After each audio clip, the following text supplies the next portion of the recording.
Hey friends, it's your pal Mike Shea from Sly Flourish, here with another episode of Sly Flourish's Lazy GM Prep. In this weekly show, I go through steps from Return of the Lazy Dungeon Master while preparing for my Sunday role-playing game. In this case, I am running a Shadowdark RPG campaign known as the Gloaming. Shadowdark RPG and the Gloaming are products of Arcane Library, and you can get the Gloaming as part of a zine called Curse Scroll 1, and the Shadowdark RPG is available in PDF. Hopefully very soon available in a print copy. Probably right as soon as I'm ready to move it on something else is when the print copy will show up on my desk. As is, the way of things and Murphy's Law and all of that. But I'm really enjoying it. This show, like all of the work of Sly Flourish, is brought to you by the patrons of Sly Flourish. Patrons get access to a ton of exclusive content. Preview of the City of Arches sourcebook, Uncovered Secrets Volume 1 and 2, dedicated Discord server, monthly Q&A, a whole bunch of different stuff that you can get for running your game. A whole bunch of tools. I was working on one of the tools just yesterday. I'm adding in Level Up Advanced 5e based treasure generator. I'm kind of redoing the treasure generator in my random encounter, my random Sly Flourish's Lazy GM random tools, because I want one that I can really manipulate and do some other cool things with. So I'm updating my random generator, great big random generator that is available to patrons of Sly Flourish as well. To the patrons of Sly Flourish, thank you so much for your outstanding support. So we did not have a game last week. We had a game the week before. The characters are crawling their way through the Bittermold Keep, which is the main sort of dungeon that exists inside Curse Scroll 1 in the Gloaming. This is the dungeon. They started over here in the in and out. They made their way through. Characters died here in number 2. I think we lost 2 characters, got killed. One got sucked up into the sands and died. Another one got kidnapped. And then that was so sad. We lost Daisy. Daisy was succumbed to her wounds, kind of. She just lost the will to live and was laid to rest in an acidic sand pit, and her body just went down to the bottom. They met Howlers. Howlers, I have decided, are really wild creatures that actually worship Almazats, the creature that is going to devour the world. They are kind of... Really, the whole story that I am sort of wrapping up into the Gloaming is that the world has been corrupted by a supernatural entity known as Mugdulblub. And because of this corruption, Kytheros, the Lord of Time, has decided, who plays with time across many different worlds, has said, well, that one's corrupt and it's got to go. And he's got a creature he's created called Almazats. And Almazats is this world-devouring creature that basically takes a world and crunches it up and puts it into the big recycling bin, which is a world known as Marrow. It takes all the ruins of the world and sends them to Marrow. Almazat has a herald that approaches the world and sort of prepares the world for its soon-to-be destruction. And that is known as Unduluk the Marrow Fiend, is a entity that goes to the world and begins its preparations for the digestion of Almazats to head to the world of Marrow. The destruction of the world goes to the world of Marrow. So that is major events. Oh, meanwhile, Titania, the Fae Queen, has sent agents into the world of the Gloaming, into the realm of the Gloaming, to go find elven artifacts, old, powerful artifacts that shouldn't be just digested and thrown into the pits of Marrow. So she has agents that are out there that are recovering items with the intent of taking them through a portal and taking them into the world of the Fae, into the fairy world, so that they're not all destroyed when the world is ultimately destroyed. There are very few, if any, people here in this world of the Gloaming who think that the world can be saved. But I kind of want there to be an angle of how do you save the world, and we're gonna talk about that today. So the main thing that they're gonna discover, so they made their way through here, they died, they talked to the golden catfish, that was really fun. Made their way past the bats, discovered some secret lore about the family that used to live here when it was known as Strongstone. I thought the idea that the place was always known as Bittermold was weird, and I was like, actually back then it was known as Strongstone because it was milled of Strongstone, but now the stone is all swampy and sponge-like, so it's now known as Bittermold. And they made their way to 17, and they have hit here, and multiple characters have enough experience to get to 3rd level. In fact, they're like good ways through 3rd level because I've been kind of dishing out the experience points a little bit faster because I want them to progress. But they need to rest, and they cannot rest in a dungeon. So they learned that there is actually an exit, a way out here through Area 18. But as you see, there's something in Area 18 waiting for them. So they made their way there. They're very worried about getting killed, which is a reasonable thing to worry about. And they walked into the room and they saw a skeleton floating in the air, kind of moving towards them. And they're like, what the hell is that? And I don't know if they yet know that is a gelatinous cube. But that is the strong start for today's session, is that there is a skeleton floating towards them. We're going to generate a new planning session template. It is 5 November 2023. Our strong start is a floating skeleton approaches the characters, soundless and speechless. It comes. It's actually a gelatinous. Fun. Then they will probably, so scenes are G Cube is probably the first scene that's going to occur. Then they're probably going to rest outside. We'll roll for encounters to see if they run into anything. Then they'll I think they'll probably head back in Bittermold Keep, making their way eventually to Mugdulblub, which is really close by. Like they could get right there through some halls. I wonder what that L means. That L's interesting. There's probably something there that's important. Facing Mugdulblub. And then I think kind of next steps, right?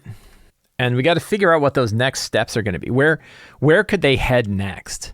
This is a good feature for secrets and clues, which is, I think it's always useful. Almost always it's useful, unless you really know that you don't have to worry about it. It's worth saying, like, when they're done with whatever they're doing now, what options are open to them? What sort of current quests do they have that are open to them? You just want a loose idea about this. You don't necessarily need to like build out all of the steps. You just want to know, like, here are options. And ideally, you want to drop those options in front of the players at the end of a session so they can say, yes, when we're done with all this Mugdulblub stuff, our plan is to head to X. And then you say, good. Then I can worry about planning X, right? You can sort of get your ideas going there. So I think we'll start worrying about secrets and clues, and we'll come back to those next steps, because I think some of the secrets are probably going to leak back to the next steps. Characters. We should take a look at our characters. I'm having a little trouble because they die so often, but I think that these are the right ones. Daisy's dead. Pull Daisy off the list. Sirwin, an elf priest seeker, was an outcast who came to the Gloaming looking for a new community. A priest of Gedi, the elf god, seeking a new community. I already wrote that. I don't need that there. Kind of an average person, a little rough looking, and probably between the sources of bathing, so a little bit dirty. Sirwin is a level 2 priest with 2 hit points. Sirwin also has enough experience to get to level 3. He's, I think, the oldest of the characters that's managed to survive, and would sure like to get to level 3. And boy, wouldn't it be funny if they rolled a 1 on their hit points again? That would be sad. Morrigan Nightweaver, elf warlock, follower of Shun the Vile, whose mother was follower of the Mother Witch. Her actual mother was burned at the stake out at Marrow's Hold, and they branded Morrigan with the mark of Shun. She's very tall and thin and gaunt and lich-like. She kind of, when she walks, you hear the rattle of dry bones. There were some funny situations of like people picking her up, and I said it was like picking up a bag full of sticks. Or her trying to pull somebody out of a pit. And it was like, the weight ratio is not there. I think they had to make a save or they would fall in. So that was fun. Varro is a half-orc fighter jeweler who held the door. Pretty strong, still alive, cursed. I think contains the curse of Mugdulblub. I think a few of them have the curse of Mugdulblub. I don't remember which ones, though. One funny thing is that the goblin Daisy got cursed by the curse of Mugdulblub, and then would bite people to try to wake them up and then would spread the curse. So that was pretty funny. Finnel is an elf wizard, an amnesiac whose memories were stolen by Drusilla the Gloaming, but got those memories back.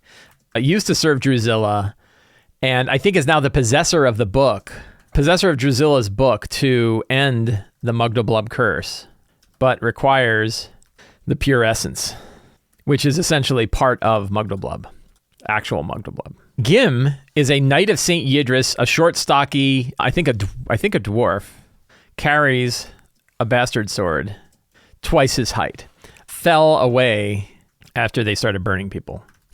I think Finnel's dead, right? Yeah, Finnel died. Never mind about Finnel.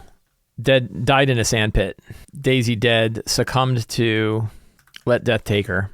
Lost the will to live is probably better. Thalos. How did Thalos die? Killed by zombies? By ooze folk under, what's the name of the town? Whatever the town is. Bug juice dragged through a fire trap while trying to be rescued. Funny. I'm amused by our own group. I'm missing somebody. We have some other character here. This is why like paying attention to the characters doesn't matter too much, because they tend to die. They tend to die pretty easily. Cool. So those are the characters.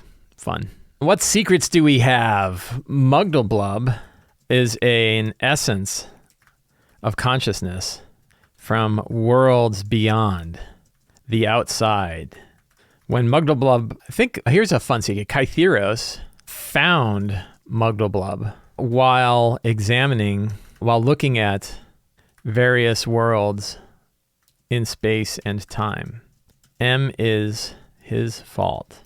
Everywhere where Mugdulblub enters the world becomes corrupted by its ooziness, and the worlds need to be destroyed, according to Kytheros. What else? What does Mugdulblub want? So in the Gloaming in particular, so Mugdulblub wants to eat everything, obviously. That's a pretty strange one. But is there any object in particular that like Mugdulblub would really love? I kind of like the idea of Mugdulblub as a quest-giving NPC. Wants what? What would help amplify? Probably a portal, right? A way to open up multiple portals to multiple worlds. It can't be another icosahedron, because we already had the icosahedron as an object of power. In the book, let's take a look at the Shadowdark RPG, and let's look at magic items. Treasure. Let's just scan through. I like the idea that it wants something that can cross worlds, because it doesn't want to just eat this world, it wants to eat all worlds. Taking a look looking through magic items to try to find something. The Hourglass of the Black Sands is pretty good. Memnon's Discordant Blade. That sounds awesome. A Well of Many Worlds. That's perfect.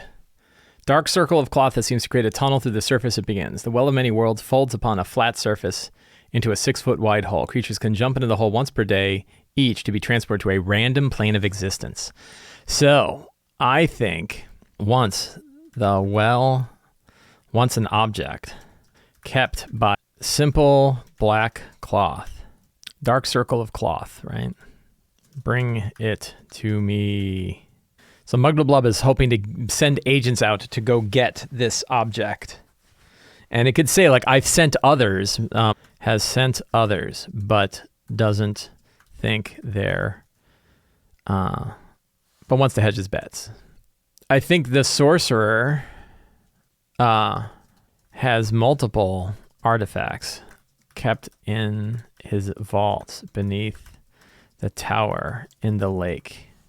Haldren has gone missing months ago. I think that could be. So that's a fun angle, including a Well of Many Worlds and a Sphere of Annihilation. I think that there might be 2 artifacts. Where would the sphere... So that now, then the Sphere of Annihilation is actually a great way to get rid of Mugdulblub. And if they get rid of Mugdulblub, then Kytheros doesn't need to destroy the world. The Elf Queen, what's her name? I need a thing for her. I do. Why did it not come up? Hey, my mom is here. Hi, Mom! Titania the Fey Queen seeks the artifacts of Haldren as well. And so do the Knights of St. Yidris. Everybody wants a piece of those items. I think that's cool.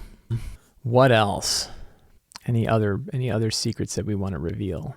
I think that Haldren has disappeared, trapped in the vile well. Who captured Haldren?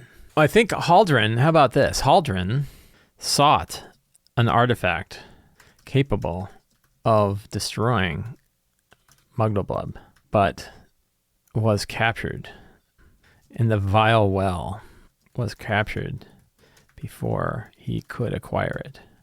And who captured him? Was it, faction-wise, we have the Knights of St. Yidris. We have the cult of Undaluk. So is it possible that agents of Undaluk trapped the sorcerer without realizing what he had? Because they don't care, right? They're like, we're not worried about finding a way to destroy it. This world's already gone. I think a knight of, we could have like a powerful knight of Unduluk, right?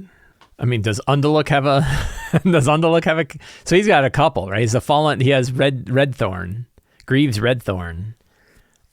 I guess Greaves, cultist leader of Unduluk, captured Haldurin in the Vile Well.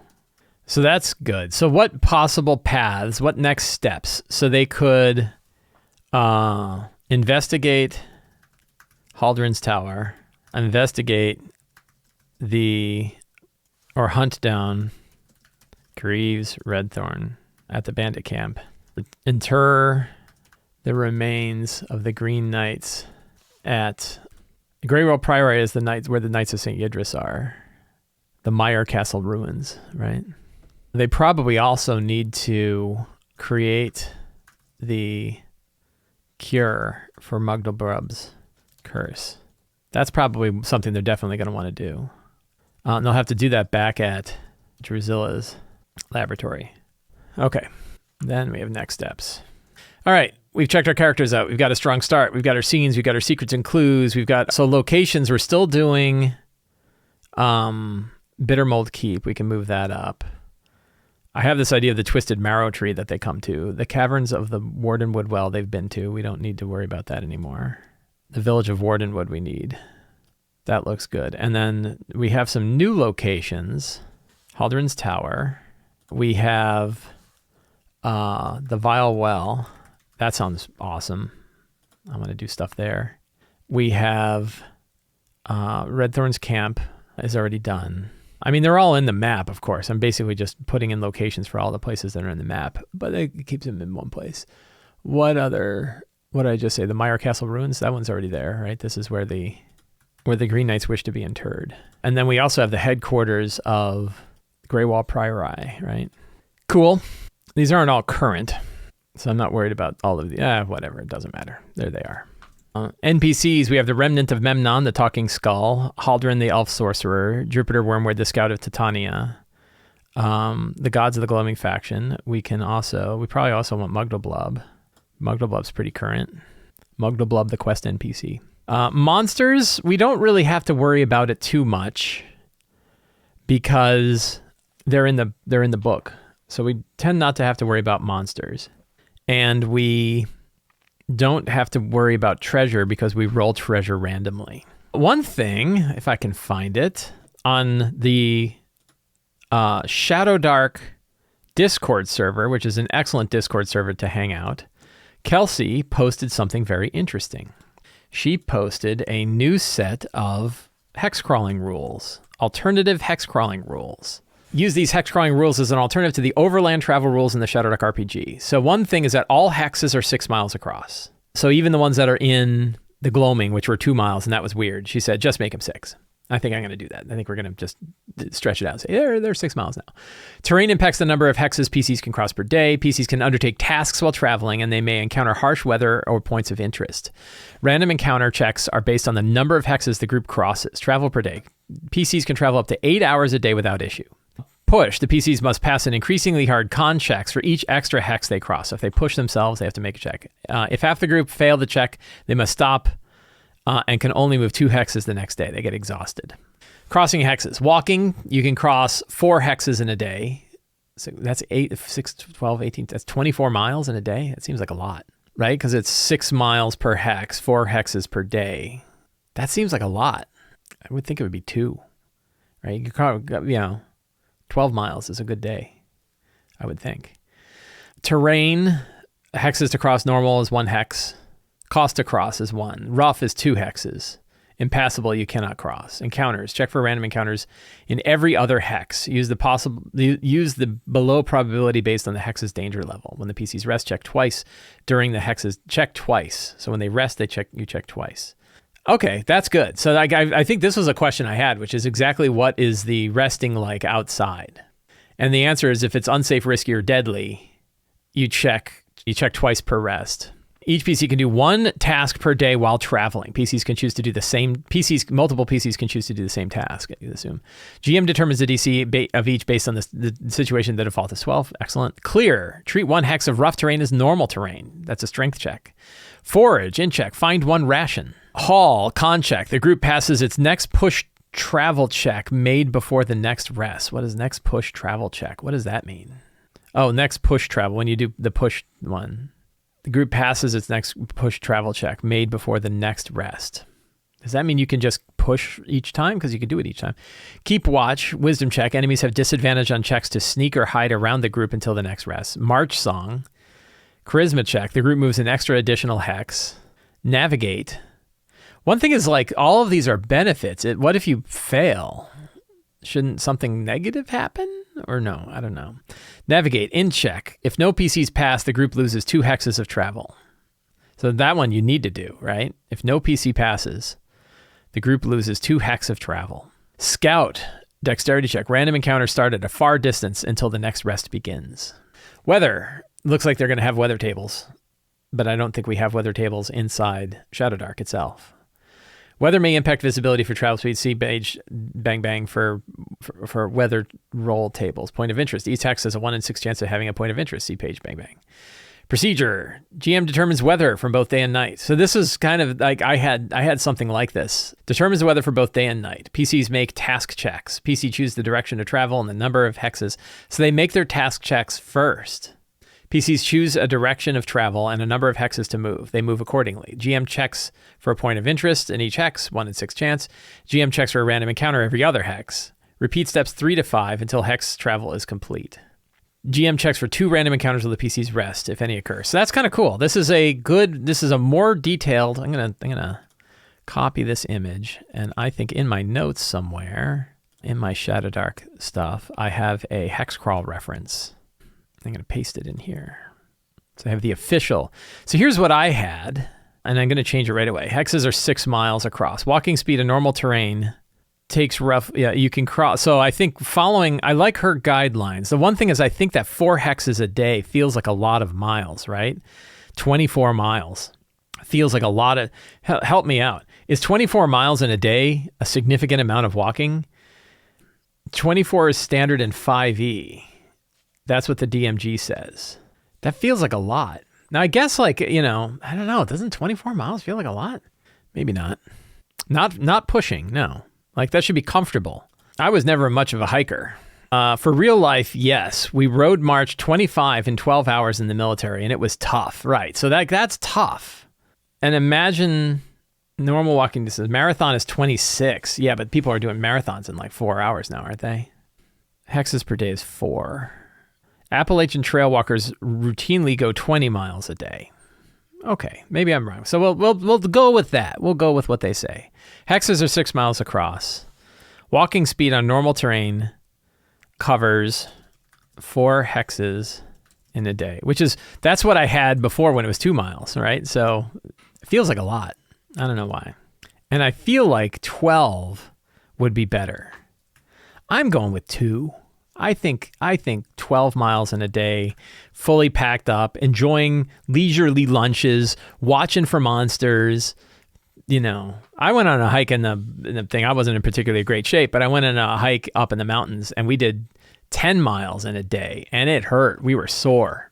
But that was hiking up in the mountains. Could be 3. The problem with 3 hexes is then when you do the check every other hex, it's a little strange. So I'm going to update my guidelines. So the gloaming is considered unsafe. Check for encounters every other hex and a 1 in 6 chance. I no longer have to worry about that question. Per journey, determine the direction. Have players select roles so we can use these new roles. What are they called? Select tasks. Determine danger level and terrain difficulty. Determine the weather. Per day, determine the weather. Expend any resources. Per hex, determine the risk of getting lost. Choose or roll for a monument if desired. If it's time for a random encounter, roll for or select a random encounter. Signs of previous activity or signs of one yet to come. And then I have a 2d6 chart for weather. and monuments. Notable monuments. Let's try this. Give me 12 monuments the characters might discover in the haunted, strange wood of the Gloaming. Tie to the factions of Unduluk, the six-eyed wolf. This is going to be too much stuff. Herald of the world of Marrow. Kytheros, the master of time, the lord of time. Titania, the Fey Queen. The corrupted, hellishly corrupted Knights of Saint Yidrith. Who else? These monuments should include things like effigies, corrupted trees, old monolith, old, what do they call it? Stone pillars, uncovered or vine covered crypts and things like that. Let's see how that goes. Towering statue of the six-eyed wolf Unduluk, surrounded by eerie blue flames. It emits an aura of darkness and whispers in the wind. Corrupted tree of Kytheros, moss-covered stone pillar of Titania. By the time the prompt is written, we'll have 12 monuments. Almost, but these are pretty good, right? I kind of like these. Okay, I kind of like. Give me 8 more, right?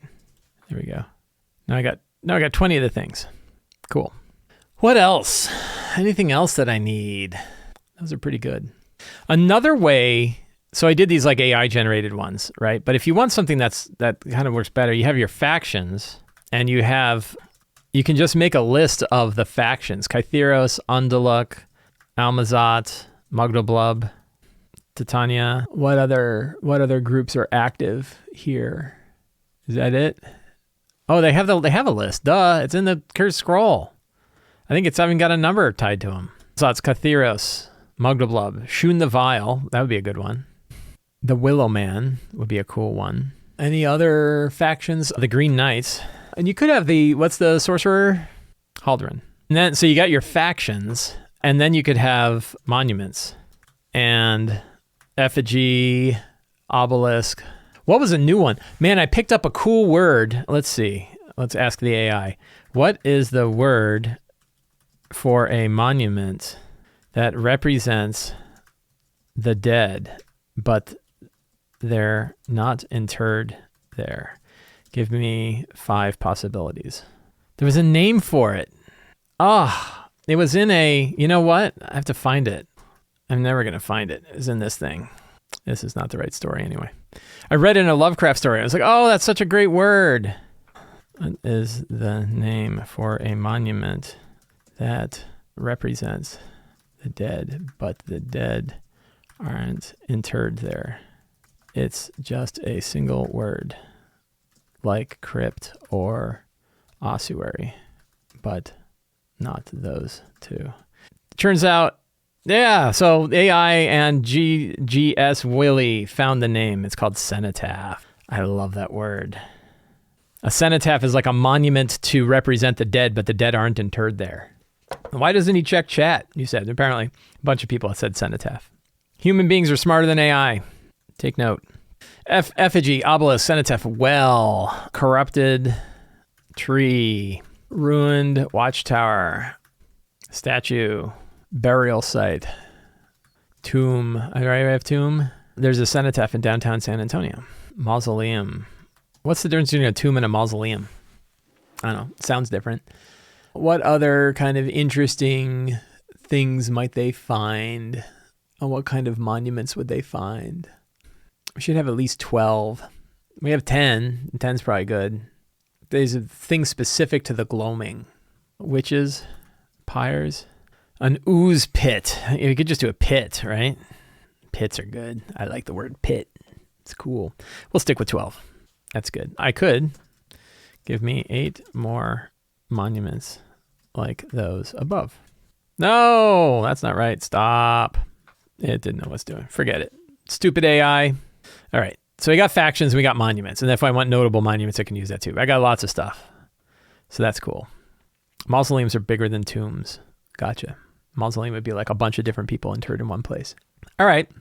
So how different are my hex crawl rules from the ones that Kelsey had put out? I think they're pretty close. right? I think I'm taking ideas right from this. Determine weather for both day and night. What do I have? Well, so per journey, yeah, I kind of have stuff per journey, per day, and per hex. I kind of break it down to those specific things. So I'll try them out. I'm going to try both of ours out and see how they work out. I think they can work out pretty well. Is there anything else I need? I really don't think I need monsters, and I don't think I really need treasure, because I guess I would like to. I take that back. I would like to have a notable piece of treasure in Mugdulblub's air, like something that they could just see sort of lying off to the side, and there's a risk of them grabbing it. That might be fun. Let's go to our Shadowdark treasure lists. I think the idea that it is because it's level 10, so I think it should be a level 10 treasure just lying there with Mugdulblub. And we will roll a D100 and see what it is. Oh no, I rolled 100. The Mighty Staff of Ord. I rolled it. I rolled 000. Holy cow. Tapered mithril staff that resonates with arcane power. Tip features an upward-looking eye and a circle of runes. +3 staff can only be wielded by a wizard. Functions as a wand of dimension door, fireball, sending, and telekinesis. Unlike a wand, the staff remains intact if you roll a 1 on your spellcasting checks. Hostile spells targeting you are DC 18 to cast. Wow. So that is pretty cool. I mean, I rolled it legit. Like, I could take a picture, but it was 0. That's like their Staff of the Magi.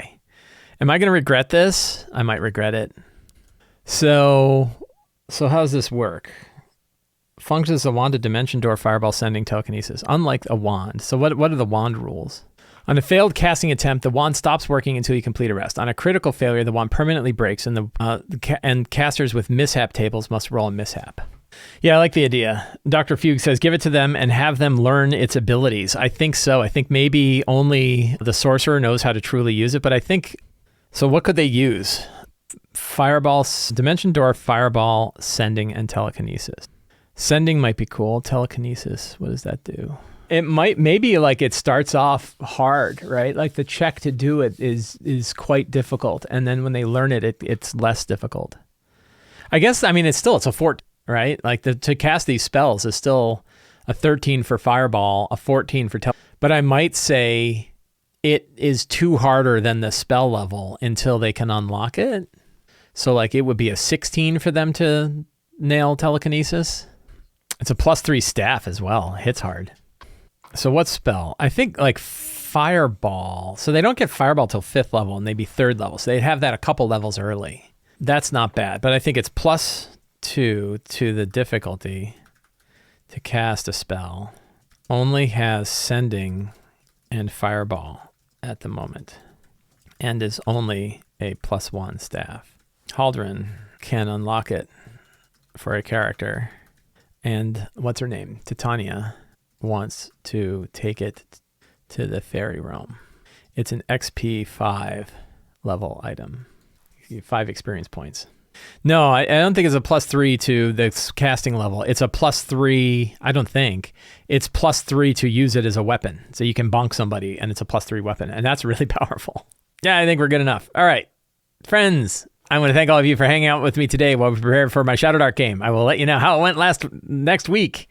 If you want to see more shows like this, if you are interested in other things that I create, please consider subscribing to the Sly Flourish newsletter. It is absolutely free to sign up. You get an adventure generator PDF sent directly to you for free, and you get a weekly RPG-related email, which includes links to all of the other work that I do throughout the week. It's a really good benefit, good deal, definitely worth signing up. You can also support me directly on Patreon. Patrons get access to the City of Arches sourcebook, Uncovered Secrets Volume 1 and 2, dedicated Discord server, the monthly Q&A, a whole bunch of tools and tips and tricks and techniques for making your games better, tons of stuff you get for being a patron of Sly Flourish, and it's a very reasonable price.